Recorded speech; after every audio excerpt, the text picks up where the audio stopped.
We see it in movies all the time.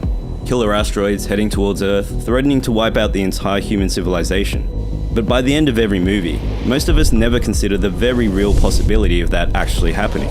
Even as I'm writing this, there was an asteroid that almost hit us, yet most of you probably didn't know this. Which means you probably didn't know about the one that actually hit us in 2013. The eyes of the world today stunned by this image. This was debris from a meteor. We have learned there was no warning. This one crashed in Russia. 1,000 people were injured from shards of flying glass and debris. So we know it can happen again. The only question is, has it? And my answer is yes. At least that's the story I'm starting to believe. That we were once an advanced civilization almost wiped out by asteroids. And though it is a story, so is the one you believe, history. But when you pay attention to what we actually know, the things we've actually discovered, then you realize the ancient history that we're being taught doesn't quite match up.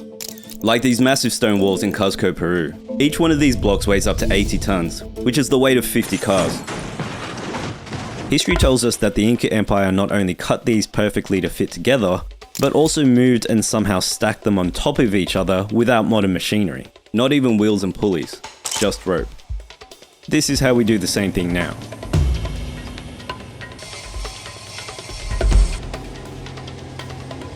I mean, do you really believe they built the Great Pyramid like this? Well, I guess you don't really need massive trucks if you have a jug of water. Either that, or the story we've come up with, our history, doesn't really make sense. What I'm about to tell you is nothing short of fascinating, and if we dive deep enough down the rabbit hole, it even gets pretty unbelievable. Unless you're willing to accept a few changes to our history. Like how we used to think the city of Troy was just a myth for centuries, until this guy found it in 1870. Or how we once thought everything revolved around Earth, until the 1700s when we finally realized they revolve around the sun. So suspend your beliefs or disbelief for the next few moments, because the science has been done, and the story it tells is a very interesting one. It seems like something happened that reset civilization. The course of life on this planet was radically changed by a cosmic impact. There's a denial of the role of cataclysms in the human story. Okay, let's go.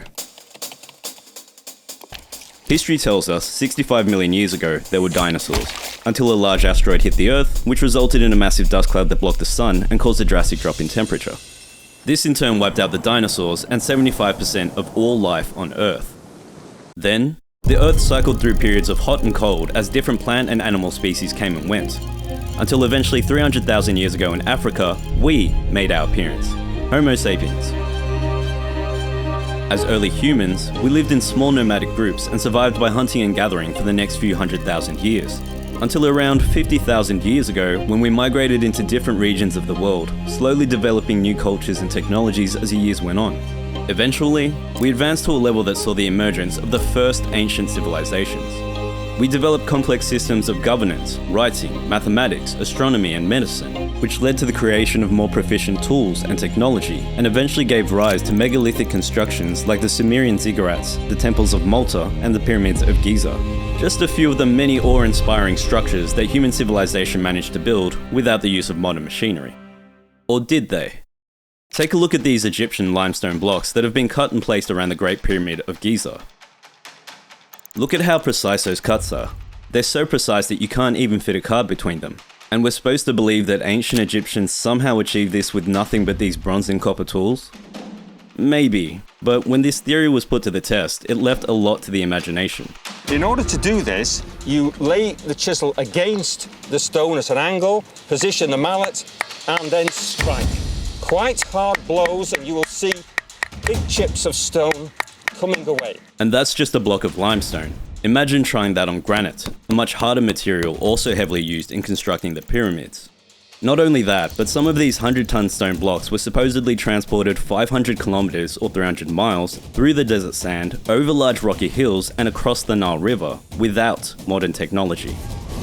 Do we really believe that?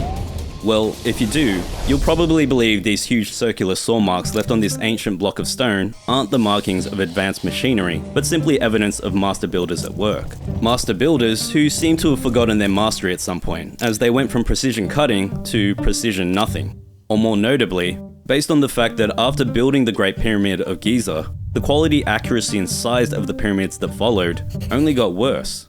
Doesn't that seem a little unlikely? The fuck are you talking about? All through human history, kings, queens, pharaohs, and emperors alike have always tried to build structures that were bigger and bolder, or in some way better than those that came before. So why isn't that the case with the pyramids? Maybe they couldn't. Maybe somewhere along the way, they lost the technology that allowed them to make these precision drill holes and cuts within a millimeter of perfection. Or lost the knowledge that allowed them to so precisely align each side of the Great Pyramid to their cardinal points, within 3/60ths of a degree. And maybe, just maybe, the Great Pyramid of Giza was built by a much older human civilization than we currently believe. Even the ancient vases are within 1/1000th of an inch perfectly flat, perpendicular, and parallel in its build. And these particular vases were made of stone no less, not molded from clay, but carved from stone. Do you have any idea how hard that level of precision would be with such primitive tools? I don't, but apparently it's never been done by hand since, or ever, depending on who you believe. What's even stranger is the same people who supposedly made these stone vases apparently attempted to copy them with clay pottery, a much easier material to work with, yet as you can see, failed to achieve the same level of precision craftsmanship. So did the ancient Egyptians suddenly get lazy, or are these ancient fossils signs of a far more advanced civilization? A civilization that once flourished thousands of years before our current history assumes, but was almost completely wiped out by some cataclysmic event, only to survive and help civilize the remaining populations on Earth. It's not the history we know, but it's not hard to believe either. We accept that 65 million years ago, an asteroid hit the planet that caused the extinction of 75% of all species on Earth. So it shouldn't be a stretch to say the same thing happened again, right? Well, it turns out there's evidence building for something called the Younger Dryas impact hypothesis, which suggests that an asteroid impact occurred approximately 10,800 BCE. The reason this matters is that I think it may have also wiped out a previous human civilization. Really? Where? Egyptian civilization began around 3100 BCE, so if anything in Egypt was built before then, it'd be evidence of an advanced civilization unknown to history. Which brings us to the Sphinx. What many people don't know about the Sphinx is that it was actually buried up to its head in sand when it was first discovered. This is an important fact because it means the entire body had been protected from weathering, which is damage caused by rain or wind and sand, for example. What was interesting is that after digging most of the sand out, it was clear that the base of the Sphinx and the surrounding areas had been weathered. The only question is by what? Here are some examples of water erosion. Now here are some examples of sand and wind erosion. Now compare them to the erosion at the base of the Sphinx. I'm no geologist, but I pick water erosion. The reason this is so controversial is because history tells us the Sphinx was built in 2500 BCE, but the last time there was flooding that could have caused this kind of damage hadn't occurred in that area for at least 8,000 years, and would have been caused by the Younger Dryas impact. Basically, the Sphinx seems to have been built by an advanced civilization before 10,000 BCE. So the only question left is, why have we never heard of these ancient advanced civilizations? Why aren't they written in our history books? Well, depending on who you ask, they're written somewhere. This is the Greek philosopher Plato, who lived around 400 BCE. Plato's writings are considered some of the most influential in the fields of look. All I'm trying to say is, we shouldn't dismiss anything he wrote down. For example, he makes reference to the city of Troy and the Trojan War that took place around 1200 BCE. For centuries, we thought he made it up, until it was rediscovered in 1870.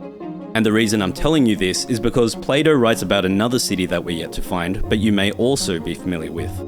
Atlantis, which if you didn't know, was said to be the home of a highly advanced civilization that existed over 11,000 years ago, but was swallowed up by the sea as a result of devastating earthquakes and floods right around the time of the Younger Dryas impact, which we know also caused devastating earthquakes and floods.